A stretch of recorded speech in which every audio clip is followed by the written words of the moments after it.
Advent of Europeans அப்படிங்கிற lesson பார்க்கலாம். நான் மகாலட்சுமி. இந்த லெசனில் யூரோப்லேருந்து யாரெல்லாம் வந்தாங்க, நம்மளுடைய நாட்டில் அவங்க என்னெல்லாம் செஞ்சாங்க, அதுக்குண்டான எவிடன்ஸ் எல்லாம் என்ன, அந்த மாதிரி விஷயங்கள் தான் இந்த லெசனில் நம்ம பார்க்க போகிறோம். இன்ட்ரோ கொடுத்துருக்காங்க. Many of the foreign travelers, traders, missionaries and civil servants who came to India in the 18th and 19th century have left account of their experience and their impressions of various parts of the country. So நிறைய ஃபாரின்லேருந்து travellers வருவாங்க இல்லையா, வேறு நாடுகளை போய் visit பண்ணிட்டு வரதுக்காக வரக்கூடிய travellers, அப்புறம் ட்ரேடர்ஸ், வியாபாரிகள், மிஷினரிஸ் அப்படின்றவங்க யாருன்னா இந்த கடவுள் சம்மந்தப்பட்ட விஷயங்கள்லாம் பண்ணுறதுக்காக வருவாங்க, அவங்க மிஷினரிஸ். அண்ட் சிவில் சர்வன்ட்ஸ்ன்றவங்க கவர்மெண்ட் எம்ப்ளாயீஸாக இருக்கக்கூடிய அவங்கெல்லாம் 18th 19th சென்ச்சுரியில் நம்மளுடைய இந்தியாவுக்கு வந்தாங்க இல்லையா. நம்மளுடைய இந்தியாவுடைய வெவ்வேறு பகுதிகளெல்லாம் அவங்க விட்டு போன விஷயங்கள், அவங்க நம்ம நாட்டை பற்றின விஷயங்கள் நிறைய எழுதி வச்சுருக்காங்க. ஸோ அதெல்லாம் தான் இந்த லெசனில் இருக்குது. To know the events of modern period, we have abundant sources at the international, national and regional level. So modern பீரியடை பற்றி நிறைய விஷயங்கள் நமக்கு இன்டர்நேஷ்னல் லெவலில், நேஷ்னல் லெவலில், சின்ன சின்ன லெவல்ஸில், எல்லா லெவல்லையும் நமக்கு மாடர்ன் பீரியடை பற்றி தெரிஞ்சிருக்க நிறைய வாய்ப்புகள் நமக்கு கிடைக்குது. Source of modern India. So modern இந்தியாவை பற்றி தெரிஞ்சுக்கிறதுக்கு உண்டான சோர்ஸ் எங்கேருந்து நமக்கு கிடைக்குது, அதுக்குண்டான அந்த ப்ரூஃப் எல்லாம் எங்கேருந்து கிடைக்குது அப்படின்னா, the source for the history of modern India help us to know the political, socio economic and cultural development in the country. So இந்த சோர்ஸ் இப்படியெல்லாம் நடந்துச்சு ஹிஸ்ட்ரியில், வரலாறில் இப்படியெல்லாம் நடந்தது இப்படி அப்படின்னு சொல்லக்கூடிய இந்த ஹிஸ்ட்ரியிலேருந்து நம்ம என்ன தெரிஞ்சுக்கலாம் அப்படின்னா, பொலிட்டிக்கல், அங்கே ஆட்சிகள் எப்படி நடந்தது, அரசியல் எப்படி நடந்துட்டு இருந்தது, அதை பற்றி தெரிஞ்சுக்கலாம். சோஷியோ எக்கனாமிக் அப்படின்னா மனிதர்களுடைய அந்த மனிதர்கள் எப்படி ஒன்றா இருந்தாங்க, அவங்களுடைய அந்த வருமான வளர்ச்சி எப்படி இருந்தது, அவங்களுடைய கல்ச்சுரல் டெவலப்மெண்ட்ஸ் எப்படி இருந்தது கண்ட்ரியில் அப்படின்றதெல்லாம் இந்த சோர்ஸை வச்சு நம்மளால் தெரிஞ்சுக்க முடியும். From the very beginning, the Portuguese, the Dutch, French, Danes and English recorded their official transaction in India on state papers. So பிகினிங்லேருந்தே, ஸ்டார்டிங்லேருந்தே பார்த்திங்கன்னா இந்த Portuguese, Dutch, French, Danes, English, பிரிட்டிஷ்காரங்க இவங்கெல்லாம் என்ன பண்ணாங்க அப்படின்னா, ரெக்கார்ட்ஸ் மெயின்டைன் பண்ணிகிட்டு இருந்தாங்க. அவங்களுடைய டிரான்சாக்ஷன்ஸ் எவ்வளோ இங்கே வருது, எவ்வளோ அங்கே போகுது அப்படிங்கிற டிரான்சாக்ஷன்ஸ் எல்லாமே எழுதி வச்சுக்கிட்டே இருந்தாங்க, ரிட்டனில் வச்சுக்கிட்டு இருந்தாங்க அவங்களுடைய state பேப்பர்ஸில்.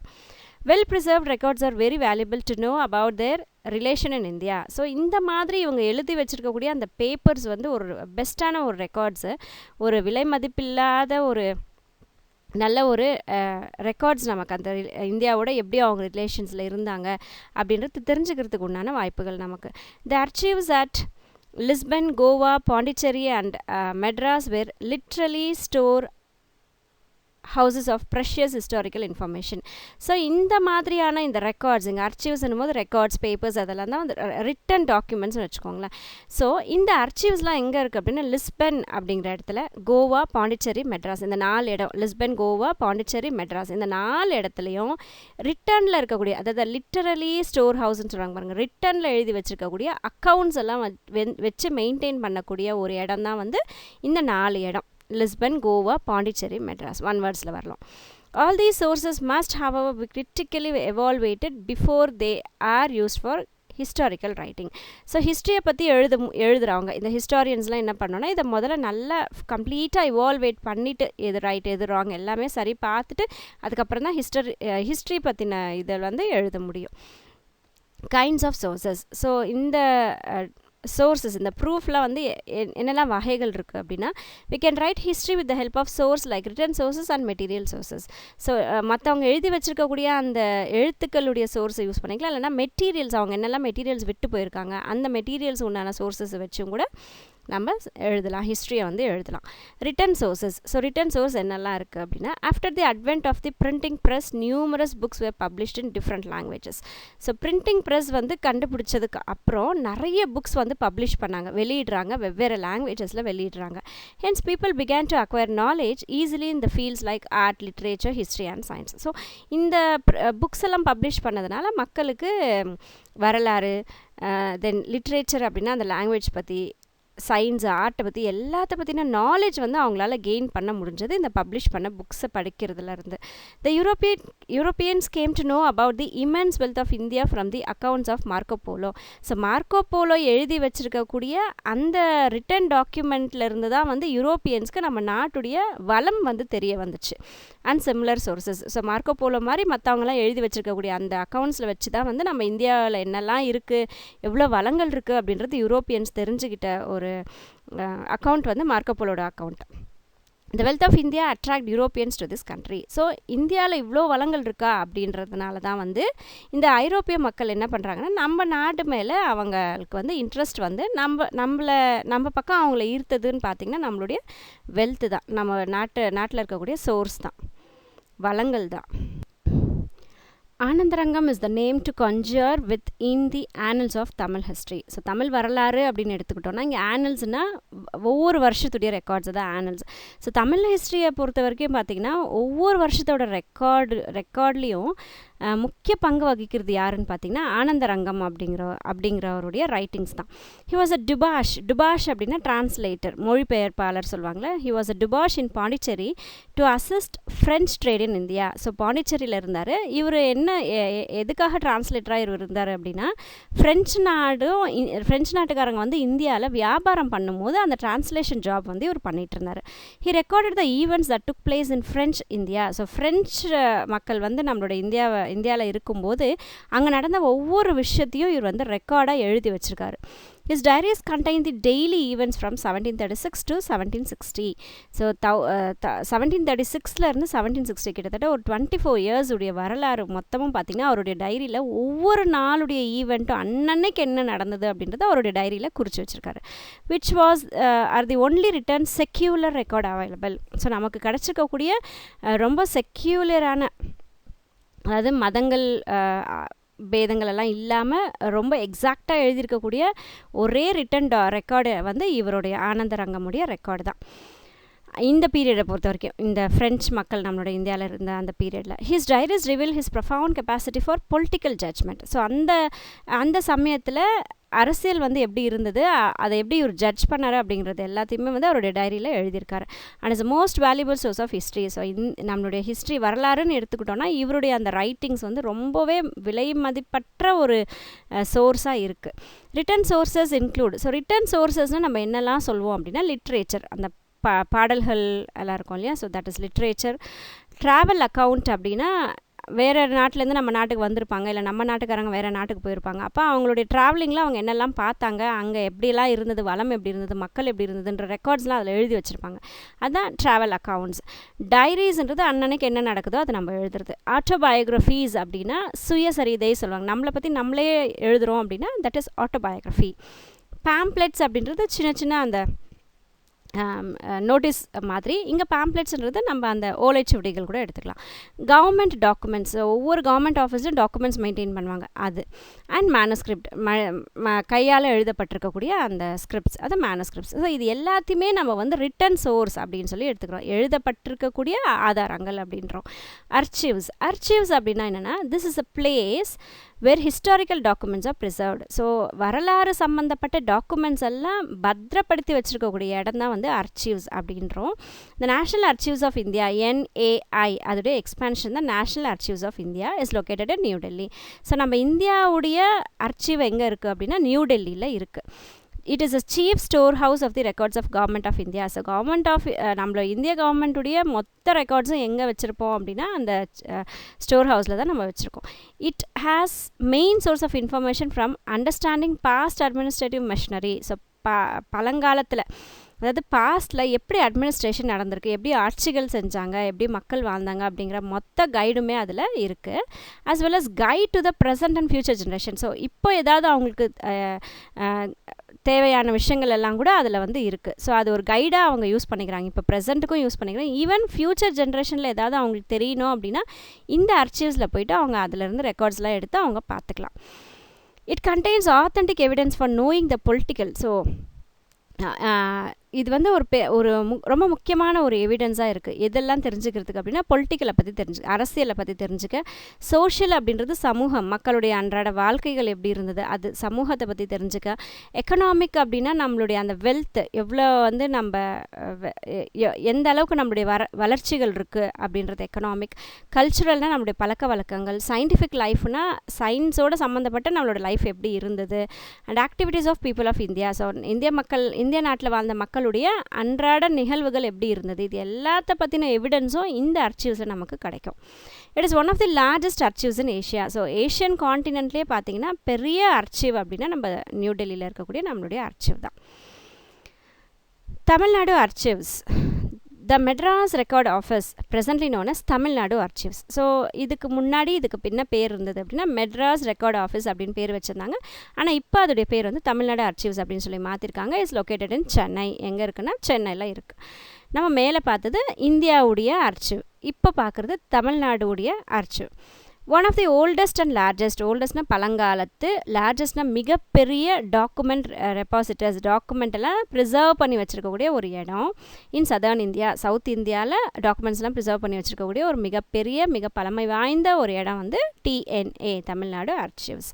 The most of the records வந்து Tamil Nadu archives are in English. So பெரும்பாலும் இங்கே இருக்கக்கூடிய ரெக்கார்ட்ஸ் எல்லாம் எதில் இருக்கும், என்ன லாங்குவேஜில் இருக்குன்னா இங்கிலீஷில் தான் இருக்குது. த கலெக்ஷன்ஸ் இன்க்ளூட், இங்கிலீஷில் மட்டும் இல்லாமல் வேறு இதுலலாம் இருக்கும் அப்படின்னா அட்மினிஸ்ட்ரேட்டிவ் ரெக்கார்ட்ஸ் எல்லாம். இங்கே அட்மினிஸ்ட்ரேட்டிவ் அப்படின்னா அந்த ஆட்சிகள் எப்படி இருந்தது, அந்த ரெக்கார்ட்ஸ்லாம் எதில் இருக்கும்னா Dutch, Danish, Persian, Marathi. So இந்த 4 லாங்குவேஜில் இருக்குது. ஃபியூ டாக்குமெண்ட்ஸ் ஆர் இன், ஒரு சில டாக்குமெண்ட் மட்டும் French, Portuguese, Tamil and Urdu லாங்குவேஜில் இருக்குது. Tamil Nadu archives has 1642 volumes of Dutch record. So டச்சுக்காரங்களுடைய ரெக்கார்ட்ஸ் மட்டுமே 1642 வால்யூம்ஸ் வந்து மெயின்டைன் பண்ணுறோம். இது எந்த இடத்த சம்மந்தப்பட்டிருக்கு இந்த ரெக்கார்ட்ஸ் அப்படின்னா கொச்சின், கோரமண்டல் கோஸ்ட், அந்த ரெண்டு இடங்கள்லையும் சம்மந்தப்பட்ட ரெக்கார்ட்ஸ் தான் வந்து இது 1642 volumes. These records cover the period of. So இந்த பீரியட் எந்த வருஷத்துலேருந்து எந்த வருஷத்து வரைக்கும் இந்த ரெக்கார்ட்ஸ் இருக்கும் அப்படின்னா 1657லேருந்து 1845 வரைக்கும், கிட்டத்தட்ட ஒரு 200 இயர்ஸ் உடைய அந்த ஹிஸ்ட்ரி வந்து இதில் நமக்கு கிடைக்கும். த டேனியன் ரெக்கார்டு. ஸோ ஃபஸ்ட் நம்ம பார்த்தது டச்சுடைய ரெக்கார்டு. இப்போ டேனியன் ரெக்கார்டுடைய பீரியட் பாருங்கள் 1777லேருந்து 1845 வரைக்கும். ஸோ கிட்டத்தட்ட ஒரு 150 இயர்ஸ் அதோடைய ரெக்கார்ட்ஸ் வந்து டேனியனுடைய ரெக்கார்ட்ஸ் வந்து இருக்குது இந்த அர்ச்சீவில். Dodwell prepared with great effect and the first issue of the calendar of Madras records was published in 1917. So Dodwell அப்படின்றவர் பார்த்திங்கன்னா ரொம்ப கஷ்டப்பட்டு கேலண்டர் ஆஃப் மெட்ராஸ் ரெக்கார்ட்ஸ் அப்படிங்கிற ஒரு இதை வந்து தயார் செஞ்சு அதை வந்து இஷ்யூ பண்ணி அதை பப்ளிஷ் பண்ணார். எப்போ 1917 பப்ளிஷ் பண்ணுறாரு. He was highly interested in encouraging historical researches. So வரலாறு பற்றின ஆராய்ச்சிகளில் இவருக்கு ரொம்பவே இன்ட்ரெஸ்ட். யார்? டாட்வெல்க்கு ரொம்பவே இன்ட்ரெஸ்ட் இருக்குது அவருக்கு. He open a new chapter in history of Tamil Nadu archives. So Tamil Nadu அர்ச்சீவ்ஸில் ஒரு புது சாப்டர் ஒன்று இவர் ஸ்டார்ட் பண்ணார். Then material source. இன்ன வரைக்கும் நம்ம பார்த்தது வந்து ரிட்டன் சோர்ஸ், இருக்கக்கூடிய டாக்குமெண்ட்ஸ் தான் நம்ம இவ்வளோ நேரம் பார்த்தோம். இப்போ நம்ம என்ன பார்க்குறோன்னா மெட்டீரியல்ஸ். வெறும் எழுதி வச்சுருக்கிறது மட்டும் தான் ப்ரூஃபா, வேறு எந்த ப்ரூஃபும் இல்லையானா மெட்டீரியல் சோர்ஸஸ் இருக்குது.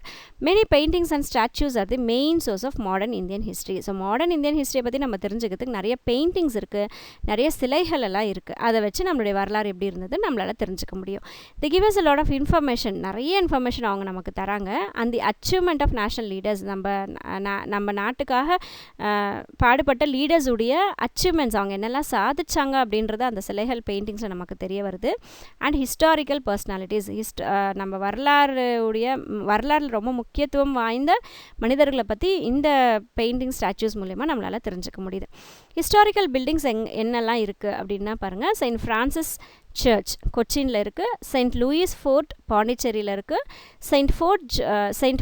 Saint George fort Madras, Saint David fort Cuddalore. அது மட்டும் இல்லாமல் India Gate, Parliament House, President House in New Delhi are different style and technique of Indian architecture. So இந்தியாவுடைய அந்த பில்டிங்ஸ், அந்த ஆர்கிடெக்சரை பற்றி தெரிஞ்சுக்கணுன்னா இதெல்லாம் ஒரு பெஸ்ட்டான ஒரு example. Other objects and materials or religious, cultural and historical values are collected and preserved in museums. So வரலாறு பற்றி மக்களுடைய மக்களுடைய பழக்க வழக்கங்கள் அண்ட் மக்கள் வழிபட்டுட்டு இருந்த அந்த வழிபாடுடைய முறைகள் இதெல்லாம் பார்த்திங்கன்னா இந்த மாதிரியான விஷயங்கள் எல்லாமே வந்து பத்திரப்படுத்தி மியூசியமில் வச்சு மெயின்டைன் பண்ணிகிட்ருக்காங்க. These museums helps to preserve and promote our cultural heritage. So மியூசியமில் வச்சுருக்கக்கூடிய இந்த இதெல்லாம் வந்து நமக்கு என்ன சொல்லுது அப்படின்னா, நம்மளுடைய அந்த பழங்காலத்துடைய கல்ச்சுரல் எப்படி இருந்துச்சு, மக்களுடைய வாழ்க்கை நிலை எப்படி இருந்தது, அவங்களுடைய பழக்க வழக்கங்கள்லாம் என்ன அப்படின்றத நமக்கு தெரிஞ்சுக்கிறதுக்கான ஒரு வாய்ப்பு கிடைக்குது. த national museum in Delhi is the largest museum in India. So இந்தியாவில் இருக்கக்கூடிய மிகப்பெரிய ஒரு மியூசியம் எதுனா நேஷ்னல் மியூசியம் அப்படிங்கிற மியூசியம் எங்கே இருக்குன்னா டெல்லியில் இருக்குது. இது மிகப்பெரிய ஒரு museum which was established in 1949. So independence கிடச்சி 2 வருஷத்தில் இந்த நேஷ்னல் மியூசியமையை அமைச்சிருக்காங்க. Coins are the good source to know about administrative history. So அந்த பொலிட்டிக்கல் எப்படி ஆட்சிகள் நடந்தது அப்படின்ற அந்த வரலாறை வந்து காயின்ஸை வச்சு நம்மளால் தெரிஞ்சுக்க முடியுது. The first coinage in modern India under the crown was issued in 1862. So முதல்ல நம்மளுடைய இந்தியாவில் காயின் எப்போ கொண்டு வந்தாங்க மாடர்ன் இந்தியாவில் அப்படின்னா அண்டர் தி க்ரௌன் சொல்கிறாங்க பாருங்கள். அண்டர் தி க்ரௌன் போது பிரிட்டிஷ் மக்கள் வந்து நம்மளை ஆட்சி செஞ்சுட்டு இருந்தாங்க இல்லையா. ஸோ அவங்களுடைய கண்ட்ரோலில் நமக்கு வந்தது வந்து 1862 நம்மளுடைய first coinage. Edwin VII ascended after Queen Victoria and the coins issued by him bore his model. So first அங்கே குவீன் விக்டோரியாவுடைய க்ரௌன் கீழே நமக்கு ஃபஸ்ட்டு காயினேஜ் வந்துச்சு 1862. அவங்களுக்கு அடுத்து குவீன் விக்டோரியாவுக்கு அடுத்து எட்வின் 7 அப்படிங்கிற ஒரு ஆட்சிக்கு வராரு. அண்ட் தென் அவர் இஷ்யூ பண்ணியிருக்கக்கூடிய காயின்ஸில் அவருடைய மாடல் இருக்குது. The reserve bank of India was formally set up in 1935. So இண்டிபெண்டன்ஸ்க்கு முன்னாடியே பார்த்திங்க அப்படின்னா ரிசர்வ் பேங்க் ஆஃப் இந்தியா வந்து அமைச்சாச்சு. இப்போயும் நம்ம அது ரன் பண்ணிகிட்ருக்கோம். ஸோ அந்த ரிசர்வ் பேங்க் ஆஃப் இந்தியா எப்போ கொண்டு வராங்க அப்படின்னா 1935 கொண்டு வந்துட்டாங்க. And was empowered to issue government of India notes.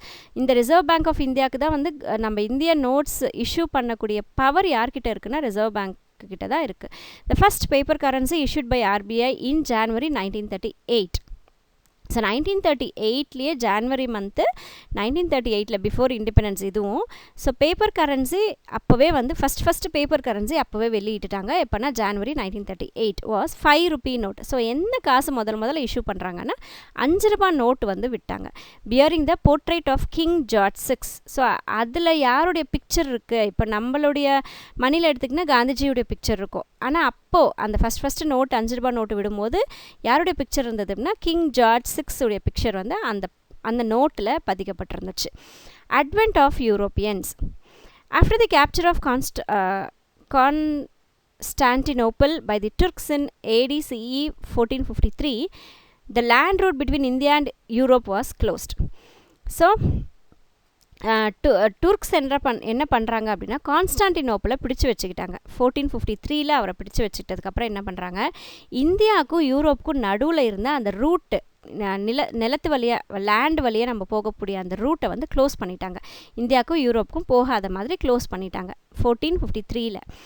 The Turks penetrated into North Africa and the Balkan peninsula. So அதனால் என்ன பண்ணாங்க, இப்போ இந்தியாவுக்கும் யூரோப்புக்கும் நடுவில் இருக்கக்கூடிய ரூட்டை பிளாக் பண்ணதுனால என்ன பண்ணுறாங்க அப்படின்னா இந்த டூர்க்ஸ் என்ன பண்ணுறாங்க அப்படின்னா நார்த் ஆஃப்ரிக்காக்குள்ளே வராங்க அண்ட் பால்கன் பெனின்சுலாக்குள்ளேயும் அவங்க ஊடுருவுறாங்க. It became imperative on the part of European nations to discover new sea route to the east. So இங்கே நிலவழி வந்து அடைக்கப்பட்டதுனால டூர்க்ஸ்க்கு இப்போ வந்து ஒரு தேவை ஏற்பட்டுச்சு. அதாவது யூரோப்பியன்ஸ்க்கு ஒரு தேவை ஏற்பட்டுச்சு. என்ன தேவைன்னா வேறு ஒரு வழி கண்டுபிடிக்கணும் இல்லையா நம்மளுடைய இந்தியாவுக்கு வரத்துக்கு. ஸோ அப்படி அவங்க கண்டுபிடிக்க ஆரம்பித்தது தான் வந்து சீ ரூட்டு, கடல் வழியாக நம்ம வந்து ஈஸ்ட் பக்கமாக போகலாம் அப்படின்னு சொல்லிட்டு அவங்க முயற்சி செஞ்சது தான் வந்து sea route. Portugal. Amongst the entire European nations, Portugal were the foremost to make a dynamic attempt to discover a sea route to India. So east பக்கமாக நம்ம போகணும், இந்தியாவுக்கு வந்து நம்ம போகணும் அப்படிங்கிற ஒரு ஆர்வம் அவங்களுக்கு போர்ச்சுகலில் இருந்தது. ஸோ ஃபஸ்ட்டு அதுக்கு உண்டான முயற்சி எடுத்தது யாருன்னா போர்ச்சுகல்ஸ் தான் முயற்சி எடுத்து இந்த லேண்ட் ரூட்டை டூர்க்ஸ் வந்து அடைச்சிட்டதுனால சீ ரூட்டை கண்டுபிடிக்கலாம் அப்படின்னு சொல்லிட்டு முதல்ல ஸ்டெப் எடுத்தது அவங்க தான். Prince Henry of Portugal, who is commonly known as the Navigator, encouraged his countrymen to take up the adventurous life of exploring the unknown regions of the world. So Prince Henry அப்படிங்கிறவர் Portugal நாட்டை சார்ந்த ஒரு Prince. அவர் வந்து பொதுவாகவே பார்த்திங்கன்னா navigator அப்படின்னு சொல்லி அதாவது நிறைய பயணங்கள் செய்யக்கூடியவர். இவர் வந்து இந்த மாதிரி அட்வென்ச்சரஸ் லைஃப், அதாவது ரொம்ப பயங்கரமான அந்த ஒரு லைஃப் வந்து எக்ஸ்ப்ளோர் பண்ணுறதுக்காக, தெரியாத விஷயங்களை வந்து தெரிஞ்சுக்கிறதுக்காக நிறைய முயற்சிகள் மேற்கொள்கிறவங்களுக்கு வந்து இவர் என்கரேஜ் பண்ணிகிட்ருப்பார் எப்பயுமே. நிறைய பிரின்ஸ் ஹென்ரி வந்து போர்ச்சுகலை சார்ந்தவர். Bartholomew Dias, a Portuguese sailor, reached the southernmost point of Africa in 1487. So இது ஒன் வேர்ஸில் கேட்பாங்க. இப்போ போர்ச்சுகீஸ் நாட்டை சேர்ந்த ஒரு செயலர், அவர் வந்து பார்த்தலோமியூ டயஸ். இவர் என்ன பண்ணார், ஆஃப்ரிக்காவுடைய சதர்ன்மோஸ்ட் பாயிண்ட், அதாவது தென்கோடி சொல்லுவாங்க, அந்த பாயிண்ட்டுக்கு வந்து ரீச் ஆகுறாரு 1487. He was patronised by King John two. இவருக்கு யார் ஹெல்ப் பண்ணுறாங்க அப்படின்னா கிங் ஜான் டூ அப்படிங்கிறவர் ஹெல்ப் பண்ணுறாரு. Vasco da Gama. Vasco da Gama, another Portuguese sailor, reached the southernmost point of Africa. So ஏற்கனவே ஆஃப்ரிக்கனுடைய சதர்மோஸ்ட் பாயிண்ட்டுக்கு வந்து பார்த்தலோமியூ டயஸ் வந்தார் இல்லையா. ஸோ அவருக்கு பின்னாடி இன்னொருத்தர் வராரு. அவர் வந்து யாருன்னா வாஸ்கோ ட காமா. அவரும் அந்த ஆஃப்ரிக்காவுடைய சதர்மோஸ்ட் பாயிண்ட்டுக்கு வந்துடுறாரு. And he continued his journey. So அதோடு அவர் நின்றுறாமல் அவருடைய ஜர்னியை மறுபடியும் தொடர்றாரு. எங்கேக்கு தொடர்றாருன்னா Mozambique, from where he sailed to India with the help of an Indian pilot. So இப்போ இவர் எங்கேக்கு வராரு, அடுத்து அந்த சதர்ன்மோஸ்ட் பாயிண்ட் ஆஃப் ஆஃப்ரிக்காவிலேருந்து மொசாம்பிக்யூ அப்படிங்கிற இடத்த நோக்கி இவருடைய பயணத்தை மேற்கொள்கிறாரு இந்தியாவுக்கு வரத்துக்காக. இவருக்கு ஹெல்ப் பண்ணது ஒரு Indian pilot. In AD-CE 1498 he reached Calicut where he was cordially received by King Zamorin, the ruler of Calicut. So Calicut அப்படிங்கிற இடத்த வந்து இவர் அடைகிறாரு 1498. ஸோ அப்போது ஆட்சி செஞ்சுட்டு இருந்த கிங் ஜாமரின் அப்படிங்கிறவர் இவரை ரொம்பவே மரியாதையாக அவரை வந்து ரிசீவ் பண்ணுறாரு. Second Portuguese navigator Pedro Alvares Cabral sail towards India. So அடுத்து இப்போ இன்னொரு போர்ச்சுகீஸ், அவருடைய பேர் வந்து பெட்ரோ அல்வாரஸ் கேப்ரல் அப்படிங்கிறவர். இவரும் இந்தியாவை நோக்கி அவருடைய பயணத்தை தொடர்றாரு. Following the route discovered by Vasco da Gama. இப்போ வாஸ்கோ ட காமா ஒரு ரூட்டு கண்டுபிடிச்சிட்டு இந்தியாவுக்குள்ளே வந்துட்டார். அவருடைய ரூட்டையும் அப்படியே ஃபாலோ பண்ணிக்கிட்டு பெட்ரோ வந்து உள்ளே வராரு. With 13 ships and few hundred soldiers in 1500. So அவர் வரும்போது அவர் கூட 13 ஷிப்ஸையும் 1500 சோல்ஜர்ஸையும் கூடவே கூப்பிட்டுட்டு வராரு Pedro. On his arrival at Calicut there arose conflicts between the Portuguese and King Zamarin. So இவர் வரும்போது 13 ஷிப்ஸு 1500 சோல்ஜர்ஸோடு வரும்போது கிங் ஜாமரினுக்கும் போர்ச்சுகீஸ்க்கும் சண்டை வந்துடுது. Vasco da Gama came to India for the second time in 1501 with 20 ships and founded a trading centre at Cannanore. Vasco da Gama மறுபடியும் second டைமாக இந்தியாவுக்கு வராரு. 1501 வராரு. ஃபஸ்ட்டு எப்போ வராரு, 1498 வந்தார். அண்ட் செகண்ட் டைமாக 1501 வராரு. அப்போது இவர் வரும்போது 20 ஷிப்ஸை கொண்டு வராரு. 20 ஷிப்ஸோடு வந்து நம்மளுடைய இந்தியாவில் கெனனோர் அப்படிங்கிற இடத்துல ட்ரேடிங் சென்டர் ஒன்று ஆரம்பிச்சிட்டாரு. One after other the establish factories at Calicut and Cochin. So அடுத்து இவங்க என்ன பண்ணாங்க, மறுபடியும் போகிறது வர்றது, இந்த மாதிரி ஒவ்வொரு முறையும் போகும்போதெல்லாம் ஃபேக்ட்ரிஸ் அமைக்க ஆரம்பிச்சிட்டாங்க. எங்கே, கேலிக்கட்லேயும் கொச்சின்லேயும். King Zamorin attack the Portuguese in Cochin but was defeated. So King Zamorin என்ன பண்ணுறாரு அப்படின்னா, இந்த போர்ச்சுகீஸ் வந்து அவங்க வந்து ஃபேக்ட்ரி எல்லாம் அமைக்கும் போது சும்மா இருப்பாரா, இவருடைய ராஜாங்கம் இல்லையா. அப்போ இவர் வந்து அவங்கள எதிர்த்து போர் செய்யும் போது ஆனால் கிங் ஜாமரின் வந்து தோற்கடிக்கப்பட்டுறாரு. Cochin was the first capital of Portuguese East India company. So போர்ச்சுகீஸ்கள் வந்து ஈஸ்ட் இந்தியா கம்பெனின்னு ஒன்று ஆரம்பிக்கிறாங்க. அதோடைய ஃபஸ்ட் கேபிட்டல் வந்து கொச்சினாக தான் இருக்குது. The third voyage of Vasco da Gama was in 1524. Third time வராரு. ஃபஸ்ட் டைம் 1498 வராரு, செகண்ட் டைம் 1501 வராரு, தேர்ட் டைம் 1524 வராரு. He soon fell ill and in December 1524 he died in Cochin. Then 1524 third டைமாக இந்தியாவுக்கு வரும்போது அவர் சிக் ஆகிடுறாரு, உடம்பு ரொம்ப முடியாமல் போயிடுது. அப்போது டிசம்பர் 1524 இவர் கொச்சின்லேயே இறந்துடுறாரு. ஸோ அந்த 3 years ஞாபகம் வச்சுக்கோங்க, 1498, 1501, 1524. ஃப்ரான்சிஸ்கோ டி அல்மைடா 1505 1509, 4 years அவருடைய அந்த இதை சொல்கிறாங்க. இன் 1505 Francisco D Almeida was send as the first governor for the Portuguese positions in India. இப்போ போர்ச்சுகீஸ் கொஞ்சம் கொஞ்சமாக வந்து என்ன பண்ணுறாங்க, கொச்சின்லையும் கேலிக்கட்லையும் ஃபேக்ட்ரிஸ் எல்லாம் அமைக்க ஆரம்பிச்சிட்டாங்க. கொச்சினை கேபிட்டலாக வச்சு பண்ணுறாங்களா. ஸோ இப்போ போர்ச்சுகீஸ்துன்னு சில ப்ராப்பர்ட்டி இந்தியாவில் உருவாயிடுச்சு.